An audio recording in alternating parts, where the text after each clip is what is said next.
ملاقات کے پروگرام میں آج ہم ڈاکٹر اعظم صاحب کے روبرو ہیں۔ ڈاکٹر اعظم صاحب، آپ کا خیر مقدم ہے اسٹوڈیو میں۔ بہت شکریہ حضرات، آج ڈاکٹر اعظم صاحب جو ہمارے روبرو ہیں، ان کی شخصیت بہت پھیلی ہوئی ہے ادب کے سلسلے میں۔ پیشے کے لحاظ سے طبیب ہیں، شاعر ہیں، افسانہ نگار ہیں، فکشن نگار ہیں، ناظم ہیں، مصور ہیں اور اس کے علاوہ استاد بھی ہیں۔ تو ایک ہمہ جہت شخصیت جو چار سمت ادب میں پھیلی ہوئی ہو، اس سے گفتگو کرنا آسان کام نہیں ہے۔ یہ ایک مشکل کام ہے، اور اس لیے بھی مشکل ہے کہ ان کی ساری شخصیت کو چند لمحوں، چند منٹوں میں سمیٹنا آسان نہیں ہے۔ اس لیے آئیے ہم شروع کرتے ہیں اعظم صاحب سے گفتگو۔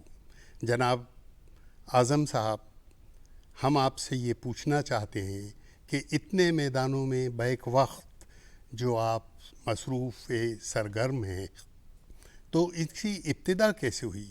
یہ ادب کی گنگوتری آخر کیسے آپ نے منتھن کر کے نکالی، اور کیسے یہ سارے کردار اور شاعری پیش کی؟ پہلے تو میں شکریہ ادا کرتا ہوں بزم کا، اور اس بات پر میں نازا ہوں، اور مجھے اس بات کا ایک طرح سے ایک ناز ہو رہا ہے کہ میرے انٹرویو کے لیے جس شخص کا انتخاب کیا گیا ہے وہ ایک ایسی شخصیت ہے جن کو دیکھ کے اور جن کی باتوں سے اور جن کے کلام سے ہم لوگ بہت کچھ سیکھتے ہیں۔ اقبال مسعود صاحب میرا انٹرویو لے رہے ہیں، یہ میرے لیے قطعی یقین کرنے لائق مقام نہیں تھا، کیونکہ میں اس لائق ہوں کہ میں ان کا انٹرویو لوں۔ وہ سب بڑی شخصیت ہیں، یہ میرے لیے اعزاز سے کم نہیں ہے کہ اقبال مسعود صاحب مجھ سے کچھ سوالات کریں گے۔ یہ میں اس پر بہت ہی اپنے آپ کو نازا محسوس کر رہا ہوں۔ دوستو، جہاں تک آپ نے سوال پوچھا ہے کہ اتنی ساری چیزیں کیسے، ادب کے بہت سارے اصناف میں میری موجودگی کیسے، جہاں تک میں خاندانی پس منظر کی بات کروں تو خاندانی پس منظر میں مجھے ایسا لگتا ہے کہ میرے یہاں کوئی قابل ذکر ادیب نہیں تھا۔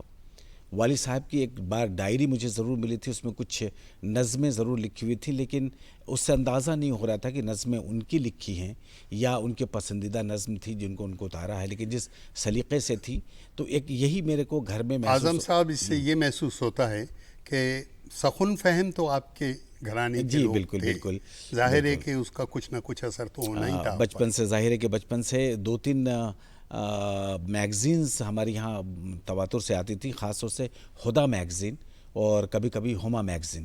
تو ہما اور ہدا سے ایک طرح سے کچھ رغبت سی اردو لینگویج سے شروع ہوئی تھی، پھر وہ بعد میں ایک آپ دیکھیں گے کہ جن کے اندر کچھ اوپر والے نے خدا داد کچھ صلاحیت رکھ رکھی ہے شاعری یا کس ادب کے شغف کی، وہ کچھ الگ ہوتے ہیں دوسروں سے۔ صحیح۔ تو وہ خاندان میں کوئی، جب اس زمانے میں جو پلپ فکشنز پڑھے جاتے تھے اور مشہور میگزینز پڑھی جاتی تھیں، ان دنوں میں بھی میں ادبی اور نیم ادبی رسالے پڑھا کرتا تھا۔ ہندی میں اس زمانے میں بڑے اچھے اچھے رسالے آیا کرتے تھے، سارکا اور کادمبنی اور یہ وہ، میں ان کا مستقل پڑھنے والا تھا۔ اور کچھ نثری چیزیں زیادہ پسند تھی مجھے۔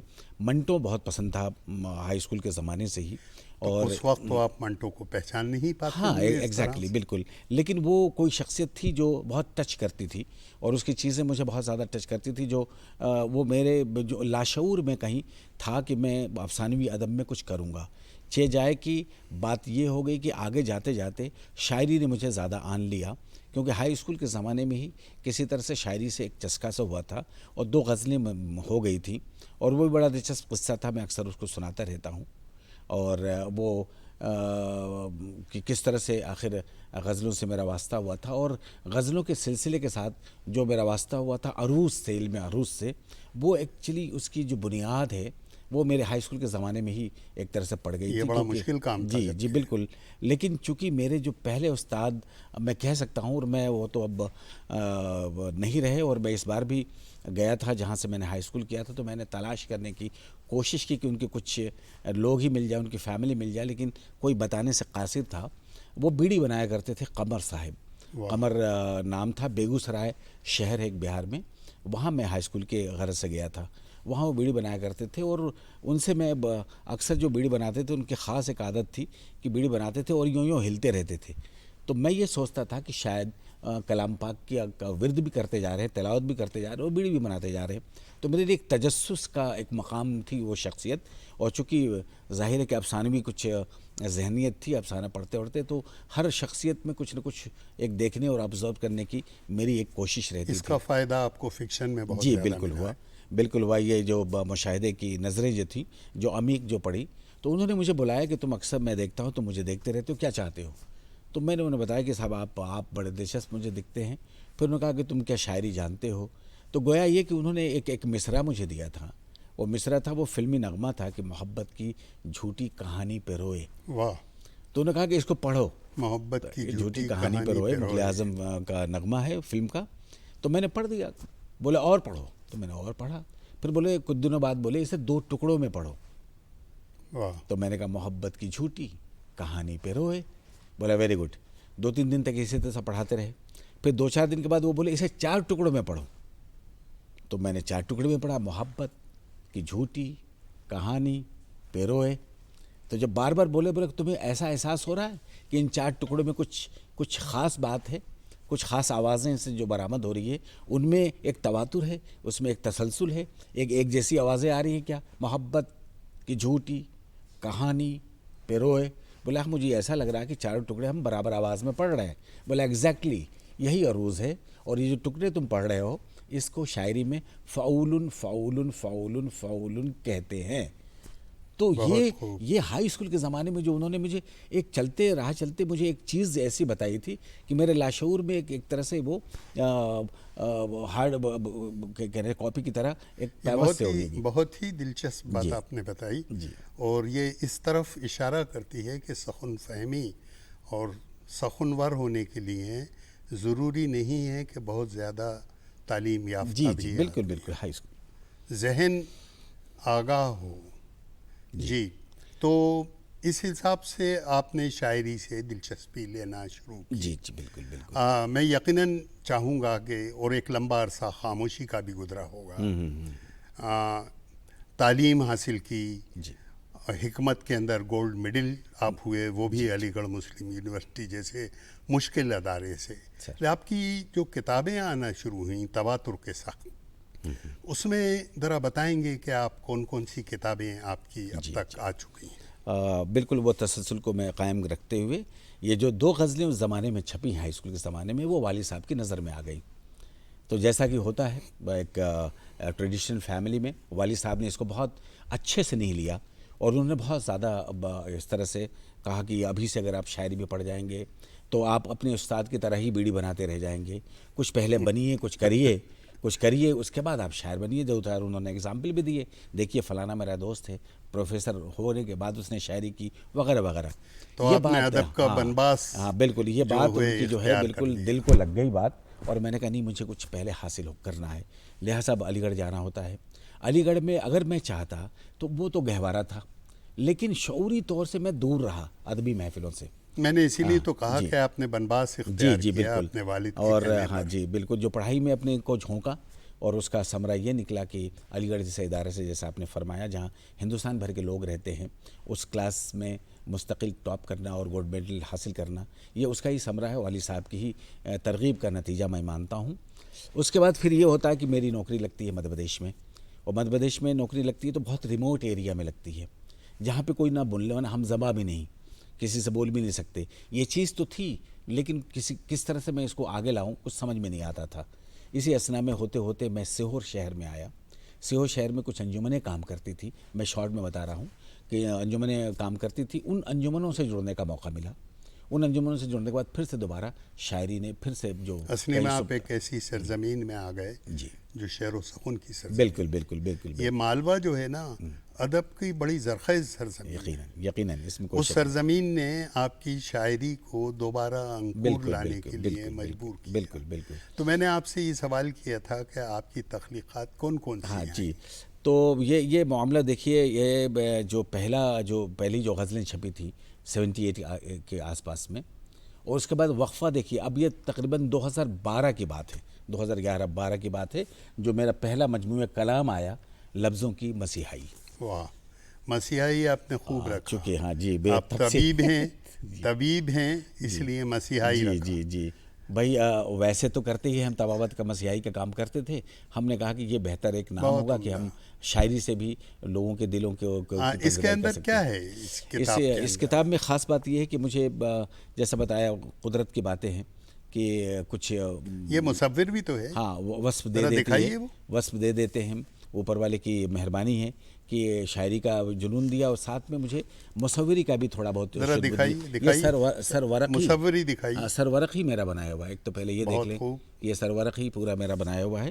یہ اس کا ہے اور اس کے اندر میں نے غزلوں کے لحاظ سے بہت سارے کیا نام ہے اسکیچز بنائے ہیں. واہ. ہر صفحے پر غزل ہوگی اور غزل اصلی میں کے ڈاکٹری میں بھی تو آپ کو مصوری کرنا پڑتی ہوگی نا، یہ عکس بنانا پڑتے ہوں گے. تو یہ اس اکثر و کو بیشتر خوبصورتی کے ساتھ آپ نے کوشش اس یہ میں کی ہے پیش کہ ہر غزل کے مطابق اور اس کے موافقت سے اس کے اندر کچھ اسکیچز بھی بنائے جائیں.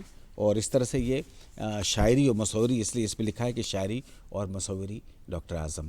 تو یہ دونوں ہی میری جو ٹیلنٹس میرے جو ہو سکتے تھے صلاحیت، ان کا ایک آئینہ ہے اور اس میں میری شاعری اور میری مصوری ہے. اس کے بعد آپ کی ایک اور کتاب آئی. جی جی یہ عروض کے اوپر ہے. جی جی ظاہر ہے جو آپ نے پہلا سبق عروض کا لیا تھا اس نے کتابی شکل بننے میں وقت تو لیا، لیکن خوبصورت بات یہ ہے عروض خوبصورت بات یہ ہے کہ جیسے میں نے ابھی کہا تھا کہ یہ آپ کی ادب کی گنگوتری کیسے نکلی، جی جی تو آپ نے اس کو گنگا جمنی تہذیب سے جوڑ دیا. ہندی اور اردو اس کے اندر دونوں موجود ہیں. ویسے بھی آپ ہندی اور اردو کے حلقوں میں یکساں طور پر مقبول ہیں، اور میں ویسے خود ذاتی طور پر ہندی اور اردو کو کوئی دو الگ زبانیں متصور نہیں کرتا. بہت اچھا. تو جناب میرا آپ سے سوال تھا کہ یہ جو عروض پہ آپ کی کتاب آئی جو بے انتہا مقبول ہوئی، جس کے 6-7 ایڈیشن آ گئے، آخر اس میں آپ نے بتانے کی کوشش کیا کی ہے؟ کیونکہ عروض پہ تو بہترین کتابیں قدما کی بھی موجود ہیں. بہت اچھا سوال ہے اور وہ اس لحاظ سے بھی اس پر میں بات کرنا چاہوں گا کہ جب میں شاعری کے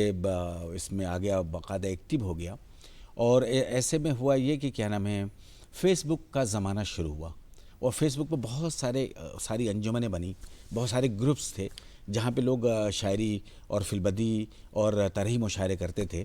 اس میں دیکھا کرتا تھا کہ بیشتر لوگ ایسی شاعری کر رہے ہیں جو عروض سے جو شاعری نہیں ہے یا عروض کے لحاظ میں میٹر میں نہیں ہے، اور بہت ساری غلطیاں کر رہی ہیں. قافیوں کا اندازہ نہیں ہو رہا ہے انہیں، اپنے کیا نام ہے ردیف کو کس طرح سے چشمہ کرنا یہ اندازہ نہیں ہو رہا. بہت ساری بنیادی غلطیاں وہ کرتے نظر آ رہے تھے. کتاب دکھائیے. ہاں، لہٰذا یہ اس پر گفتگو ہوئی اور کچھ دوستوں نے مجھے مشورہ دیا کہ ایسی کتاب ہندی میں نہیں ہے جو کہ غزل کے چھند شاستر پر اپنی بات رکھتی ہو.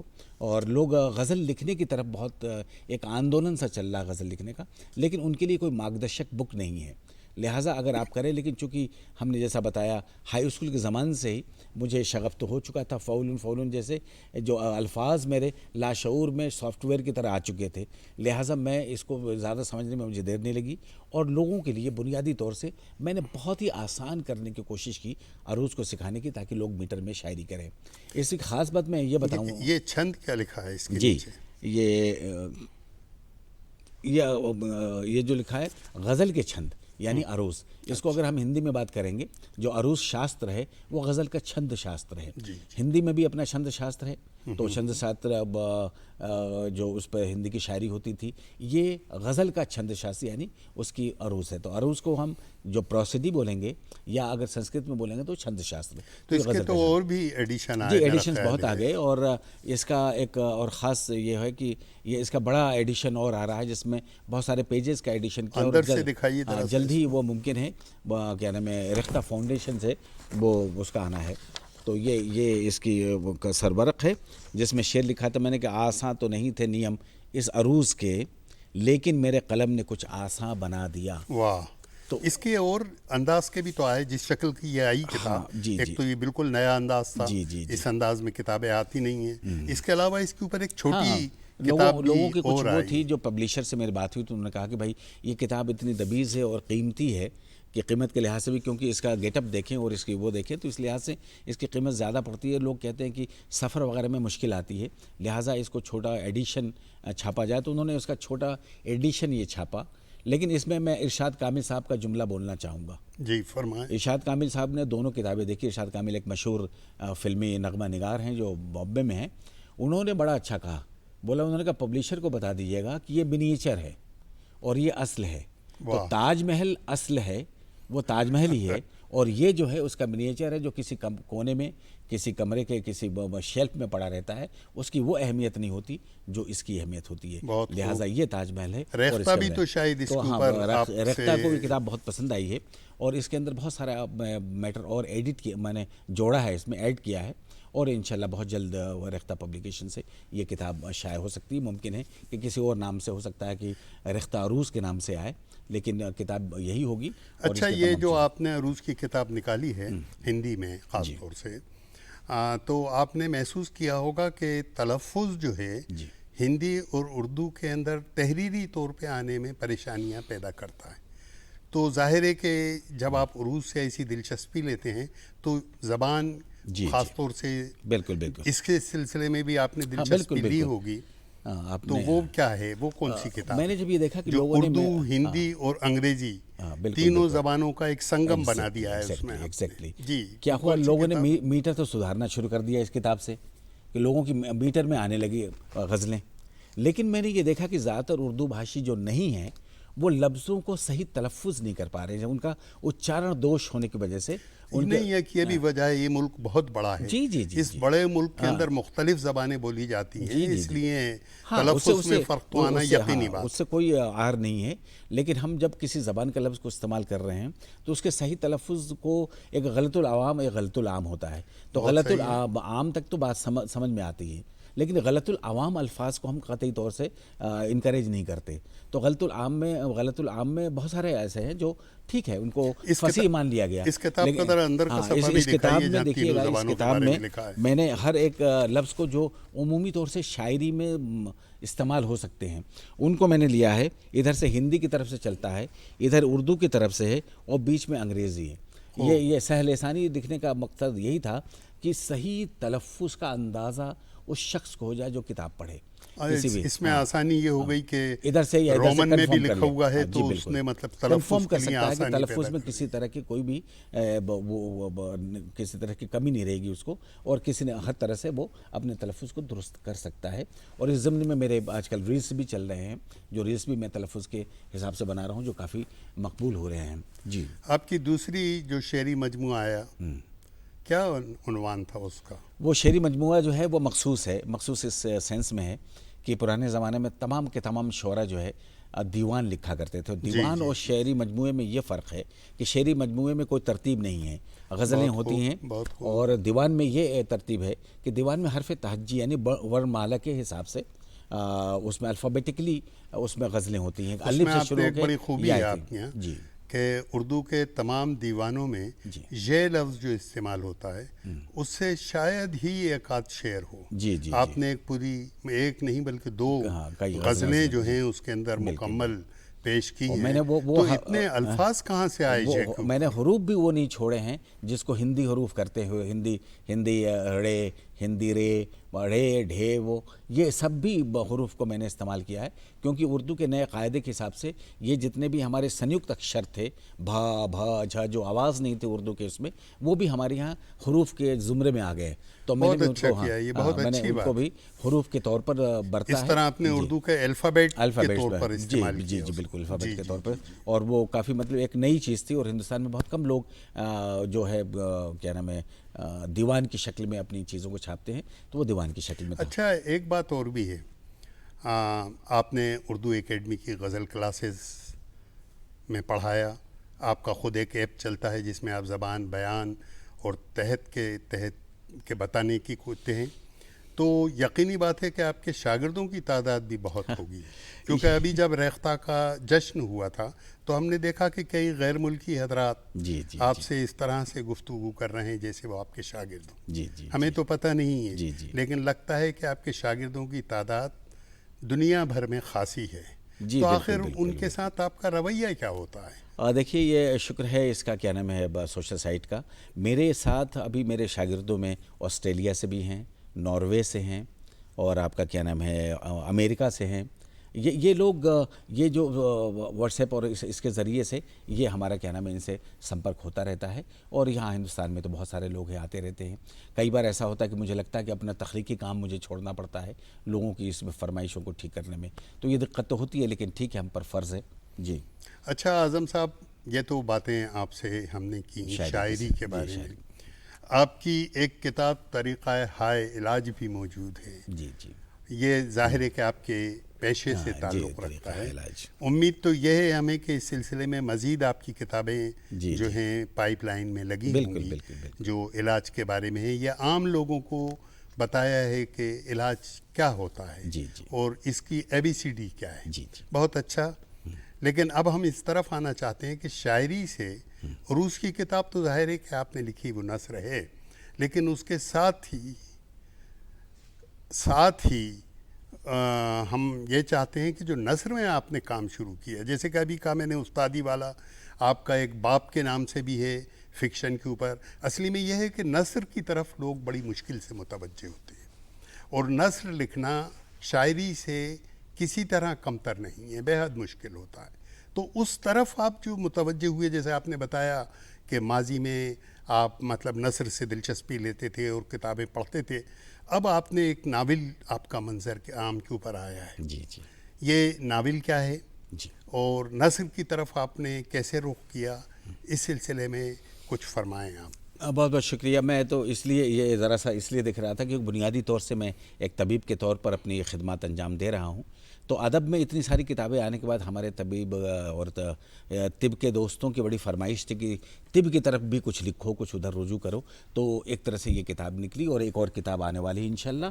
اور جو چیز خاص ہے جو شاعری سے الگ جاتی ہے وہ ہے یہ میرا ناول جو درد کا چاند بجھ گیا، واہ، اور یہ بڑی تو ایک خوشی کی پورا بات مصرع ہے۔ جی جی مصرع ہے، اور مصرع کا ٹکڑا ہے انفیکٹ فیض کا، اور یہ بڑی خوشی کی بات ہے کہ پہلا ہی ناول ہے، اور اردو اکیڈمی محکمہ ثقافت مدھیہ پردیش گورنمنٹ نے اس کو باسط بھوپالی انعام سے نوازا ہے، ساتھ میں اس کے کیش وغیرہ جو کچھ ہوتا ہے اس سے صوبائی، پہلے بھی تو آپ کو ایک انعام مدھیہ جی پردیش اس سے اردو پہلے بھی اکیڈمی نے بطور دیا ہے۔ شاعر کے ایک پہچان کے طور پر جانثار اختر ایوارڈ مجھے مل چکا ہے، بہت اور مبارک ہو، جی بہت بہت بہت مبارک ہو۔ شکریہ، اور یہ میرے صنف پر ملا ہے جو اس بار اب اصناف پہ دیے جا رہے ہیں، تو ناول کے صنف پر مجھے اس پر کیا نام ہے انعام ملا ہے، اور یہ ناول ظاہر ہے کہ آپ نے بھی پڑھا ہے اور آپ کا تبصرہ بھی مجھے میسر ہوا تھا، یہ میری خوش نصیبی ہے۔ یہ ناول ایکچولی جب ہم لوگ چونکہ ڈاکٹر ہیں تو ڈاکٹر کی زندگی میں بہت سارے لوگ آتے ہیں، تو بہت سارے لوگ آتے ہیں یعنی بہت ساری زندگیاں آتی ہیں، ہر شخص ایک زندگی جی رہا ہوتا ہے، تو ہر شخص کا کچھ نہ کچھ زندگی کے شیڈز ہوتے ہیں، کسی میں کچھ معلوم ہوتا ہے، کچھ دلچسپی، تو اس سے فردر ہم انویسٹیگیٹ کرتے ہیں، کیونکہ ہم ڈاکٹر تو ہے ہی، ذہن میں کہیں نہ کہیں مصنف بھی ہوں، کہیں ادیب بھی ہوں، لہٰذا اس زاویے سے بھی میں مریض سے کبھی کبھی گفتگو کرتا رہتا ہوں، تو یہ جو ناول کی بنیاد ہے ایک مریض کی ہی داستان کو ایلیبوریٹ کرنے کی کوشش ہے، اور اس میں فردر افسانوی چیزیں اور قوت متخیلہ کا دخل ہوتے ہوئے یہ ناول، یہ ناول بہت اچھا ہے آپ کا، بہت بولڈ ہے، اس لیے بھی بہت اچھا اور بہت بولڈ ہے کہ اس میں جو ذکر کیا گیا ہے وہ ذرا لوگوں کو بڑا مشکل سے جنس کے اوپر گفتگو کرتے ہیں۔ آپ کیونکہ ڈاکٹر بھی ہیں اس لیے جنس کی گفتگو آپ کے لیے بہت زیادہ اہم نہیں ہے، اس کے کردار بھی بہت خوبصورت ہے، جیسا کہ میں نے کہا کہ آپ نے اس سمندر کو ادب کے منتھن کر کے جو کردار نکالے ہیں، زندگی کو جو آپ نے دیکھا ہے، اس سب کو آپ نے جس طرح سے اس میں نمایاں کیا ہے اس کا جواب نہیں ہے، اور بھوپال کے لیے اور مدھیہ پردیش کے لیے یہ فخر کی بات ہے کہ یہاں سے ایک اچھا ناول سامنے آیا ہے۔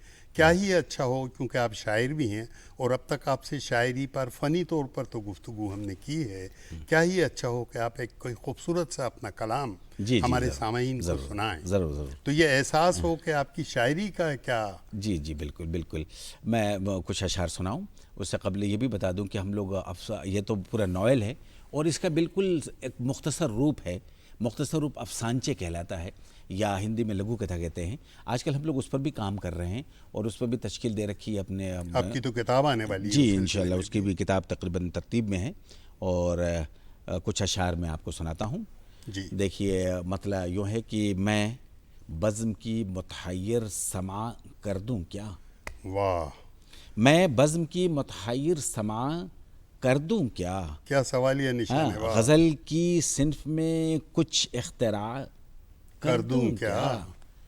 اور مجھے تو تم نے ہی برباد کیا ہے لیکن، واہ مجھے تو تم نے ہی برباد کر دیا لیکن، واہ، تمہارے حق میں تمہاری دفاع کر کر دوں دوں کیا؟ کیا؟ واہ واہ واہ، اور یہ کہ بغیر اس کے بھی زندہ ہوں اور مزے میں ہوں، کیا بات. کہ بغیر اس کے بھی زندہ ہوں اور مزے میں ہوں، بچھڑنے والے کو یہ اطلاع کر دوں کیا؟